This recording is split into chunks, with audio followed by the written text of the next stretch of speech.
بسم الله الرحمن الرحيم waxaynu joognaa maalin aad iyo aad u qiimo badan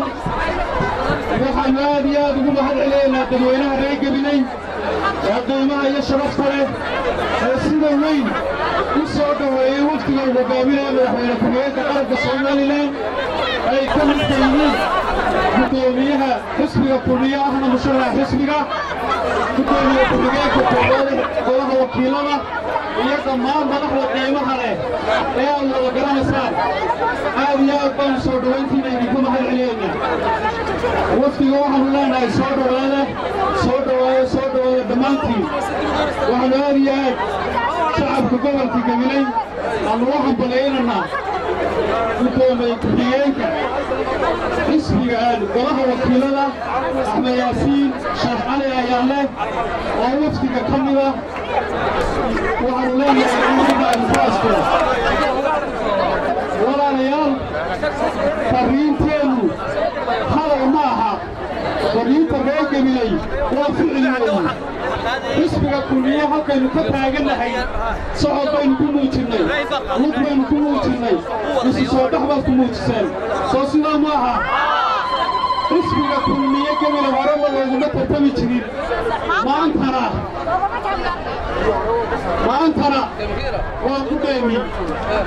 waa qudhaymi labada musharaxa madaxweynaha iyo musharax ku-xigeenkuba gobolkii ay ka soo jeedaan weeye horaynu gobollada Soomaaliland u dhisnay maantana waxaynu rabnaa inay abaalkeennii soo celiyaan kumaynaan dhisnay qabyaalad kumaynaan dhisnay jeclaysi waxaynu ku dhisannay Soomaalilandnimo waxaynu ku dhisannay taariikh baynu ku dhisannay waxaynu ku dhisannay hadafkaynu ku dhisannay ay qaranka Soomaaliland aynu ugu dhiibanay raggii qiimaha lahaa ee soo maray ee uu ka mid yahay Axmed Maxamuud Siiraay ilaahay cimrigiisa ha joojiyo ha raajiyey oo maanta qaranka taladiisa haya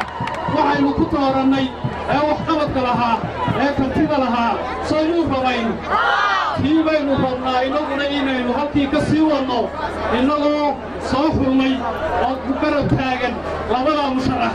aad baanu madaxweynaha iyo intii ku gacan siisa furitaankaba uga mahad celinaynaa waxaanu aad iyo aad ugu mahad celinaynaa siyaasiyiinta qiimaha leh ee hanka lahaa ee qaranka hogaamiye lahaa ee xisbigoogii tartankaa ka dhex jira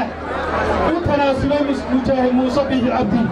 waxaanu leenahay taariikhda idin xusi doontaa ee dhisaya ee garab jooga waa waxay ku kala duwan yihiin labada xisbi xisbiga waddani markuu dadka dhiil la gelayo runuma sii sheego layn afka ciddu geynayo dhabar ku wada taabtaa waxaynu inoo markhaatiyaa Siciid Cilmi Rooble laakiin xisbiga kulmiye layn afka cidduu geynayo uu u sii sheega way isku qancaan iyagoo wada socday la jooga aad iyo aad baynu ugu taageeraynaa ugu hambaleynaynaa xisbiga waxaanu leenahay haddaanu reegin leenahay xisbiga waxayn baanu idiin sheegaynaa musharaxiinta gobolka Gabiley waxba ha ka fikirina waxa inoo balana Noofembar 13 iyo codka aynu ugu ridno codkaynu